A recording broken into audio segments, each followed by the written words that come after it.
उस रात रूम में मेरी बहन का लड़का रूम में आया, फिर हमने बिना कुछ बोले काम शुरू कर दिया और वह अपने मकसद को अंजाम देने लगा। कैसे क्या हुआ सब कुछ अच्छे से बताऊंगी आपको इस वीडियो में। मेरा नाम सलोनी है और मेरी उम्र 22 साल है। मेरी दीदी के लड़के का नाम अंकित है, वह लगभग 19 साल का है। जब अंकित अपनी नानी के घर यानी हमारे घर आता है तो हम दोनों बहुत मस्ती करते हैं। मैं उसे बचपन से जानती हूँ। वो दिल का बहुत अच्छा है। मुझे उसके साथ वक्त बिताना बहुत पसंद है। इसी साल उसका 12वीं का बोर्ड एग्जाम था और इत्तेफाक से उसका एग्जाम सेंटर मेरे ही शहर के एक स्कूल में आया था।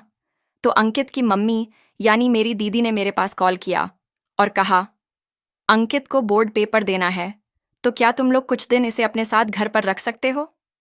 मैं तो यह सुनकर बहुत खुश हो गई। मैंने अपनी मम्मी से यह बात बताई तो वह भी खुश हो गई और मैंने दीदी से कहा, दीदी आप भी कैसी बात कर रही हो? अपने ही घर में रहने के लिए भला कोई पूछता है क्या? आप अंकित को जल्दी भेज दीजिए। अगले दिन अंकित बस से उतरा। मैं उसे लेने बस अड्डे पर गई थी। उतरते ही वह मुझे देखकर बहुत खुश हुआ। उसकी मुस्कुराहट खत्म ही नहीं हो रही थी। वह भाग कर आया और मुझे गले लगा लिया। फिर हमने ऑटो किया, लेकिन मैं उसको सीधा घर नहीं ले गई। मैं उसे शहर के सबसे बड़े होटल में ले गई ताकि उसके ऊपर से एग्जाम का प्रेशर थोड़ा कम हो सके। होटल में हमने बैठकर बढ़िया खाना खाया। अंकित मस्ती के मूड में था। कभी मुझे चिढ़ा रहा था, कभी मेरी प्लेट से चीजें चुराकर खा रहा था। मैं बस उसे देख रही थी। उसकी बेफिक्री, उसकी हंसी, ऐसा लग रहा था जैसे उसकी हर बात मेरे दिल में उतर रही हो। जब से वह आया था, मैं उसके साथ हर लम्हा जीना चाहती थी। उसके एग्जाम शुरू होने से पहले मैं उसे शहर की अलग अलग जगह घुमाने ले गई। कभी मॉल, कभी किसी शांत झील के किनारे, कभी किसी ऐतिहासिक इमारत के पास।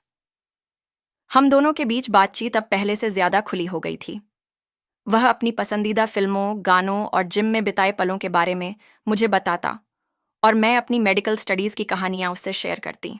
हर दिन जब वह पढ़ाई में व्यस्त होता तो मैं उसके लिए कुछ स्पेशल बनाकर लाने की कोशिश करती। कभी उसकी पसंदीदा कॉफ़ी, कभी कोई हेल्दी स्नैक।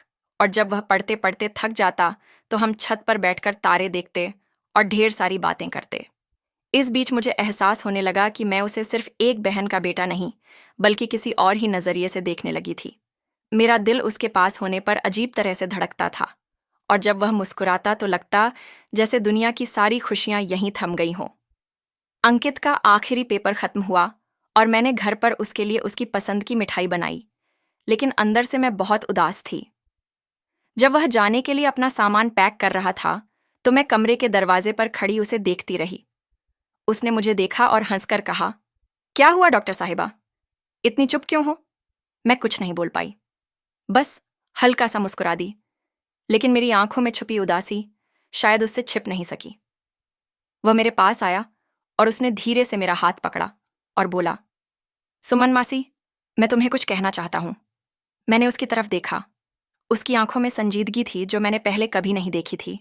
उसने गहरी सांस ली और बोला, मुझे नहीं पता कि यह कहना सही है या नहीं, लेकिन इन कुछ दिनों में मैंने महसूस किया कि तुम सिर्फ मेरी मौसी नहीं हो, तुम मेरी सबसे अच्छी दोस्त हो, मेरी खुशी हो।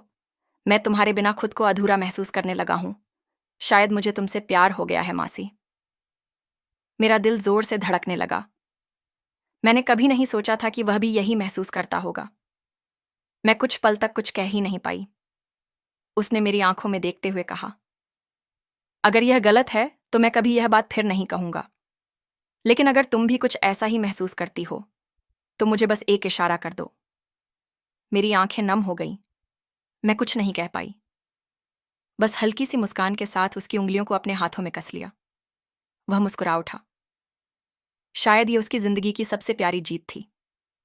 उस पल हमें दुनिया की कोई परवाह नहीं थी, ना रिश्तों की, ना उम्र की, ना किसी और की। वहां बस हम थे। मैंने रूम का दरवाजा बंद किया और हमने वहीं सारे काम कर डाले। अगर आप डिटेल में जानना चाहते हैं कि हमने कैसे क्या क्या किया तो कमेंट में पार्ट 2 लिख दीजिए, जिसके बाद मैं आगे जो हुआ वह अगले वीडियो में विस्तार से बताऊंगी। तो आने वाली वीडियो देखने के लिए इस वीडियो को लाइक करके इस भाभी की नाभी चैनल को सब्सक्राइब कर लीजिए। मैं फिर मिलूंगी आपसे।